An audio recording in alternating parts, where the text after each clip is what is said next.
Hello again. There is no better example of our willingness to be led by the nose by our devious and corrupt governments than the artificial sentiment which has been whipped up in Europe and America about the supposed plight of Ukraine, battling heroically against the Russian bully boy. Of course, Russia has a long history of invading and occupying all or part of neighbouring countries. We think of Estonia in 1940, Finland and so on at the same time. Nobody cares. We traditionally just leave the Russians to get on with it.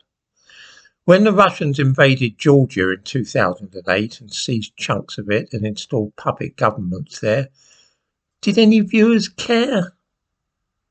Did they even notice it happening? Nobody remembers the invasion of Georgia because nobody cared at the time. Anybody remember the hundreds of thousands of Georgian refugees driven out by Russian troops? Of course not. We all know the blue and yellow of the Ukrainian flag because our rulers have encouraged us to fly it all over the place. You can't walk down the high road in Britain without seeing a Ukrainian flag.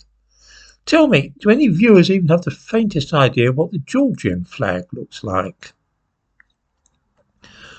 Why is it that Russia is usually allowed, or even encouraged by the West, to gobble up the territory of its neighbours, but that suddenly, this year, the rules changed and we all had to be worrying about the plight of Ukraine? What's different this year? I said earlier today that governments like to have at least one crisis on the go to occupy the minds of their citizens. In 2008, we already had a perfectly good crisis and nobody needed another one.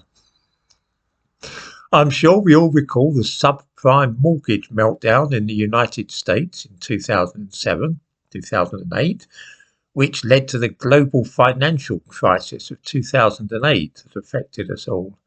Our rulers certainly had no use for any other crisis that year. Had there been nothing else going on, then of course we might have been offering homes for all those Georgian refugees, or sending missiles to Georgia so that they could shoot down Russian aircraft and we could prolong the war in Georgia for as long as it seemed suitable. Had we done so then, I have little doubt that we could have turned the invasion of Georgia into just such a crisis as the invasion of Ukraine has become. There was no point though in the summer of 2008, and so we just let the Russians do what they wanted, which was of course to seize strategic chunks of Georgia and install puppet governments in the provinces of South Ossetia and Abkhazia. They're still there, by the way. Georgia lost a lot of territory in 2008. Nobody cares. The Russians are still there. You may remember that Russia did just this very thing in the Donetsk province of Ukraine in 2014, and nobody in the West bothered about that either. Nor were they particularly concerned when Russia invaded and occupied the Crimean Peninsula that year. There is nothing out of the ordinary or unusual about the Russian behaviour at the moment. For all that we're told that Vladimir Putin has gone off his head and is a megalomaniac, he's only doing what the Russians have always done, which is to nibble away at countries on their doorstep.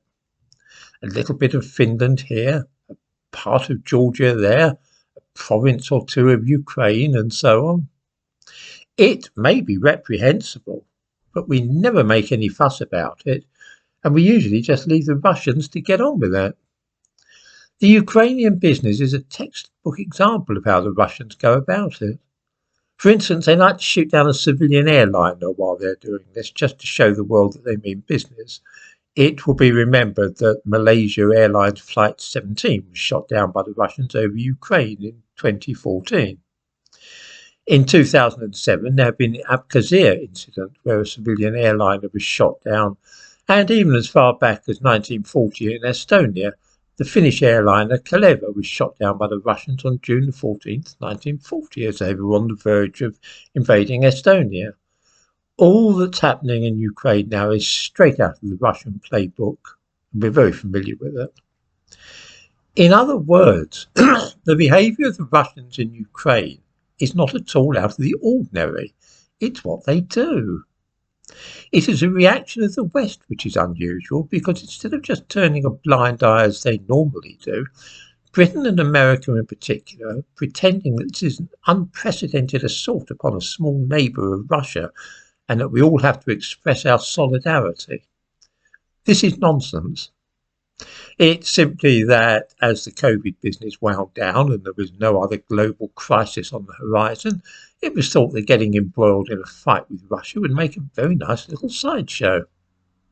The fact that this has now morphed into part of the energy crisis and led to a shortage of gas is no bad thing, for it causes ordinary people to think that they have a personal stake in the war in Ukraine. The Ukrainian war is a classic example of what I was talking about earlier today, about the use of crises to distract the population from important matters and ensure that they waste their time fretting about nonsense. The Russians are playing a similar game, of course, because there is nothing like a war for rallying the people and taking their mind off domestic matters. A year ago, there were rumours that ordinary Russians were growing a little discontented with life in Putin's Russia. Once they've been mobilised and rushed off to war, they won't have time to fret about such things. Nothing like a war for taking people's minds off their day-to-day problems. All in all, the war in Ukraine is working to everybody's advantage, both the Russians and Americans, and also, of course, for the leaders of this country as well.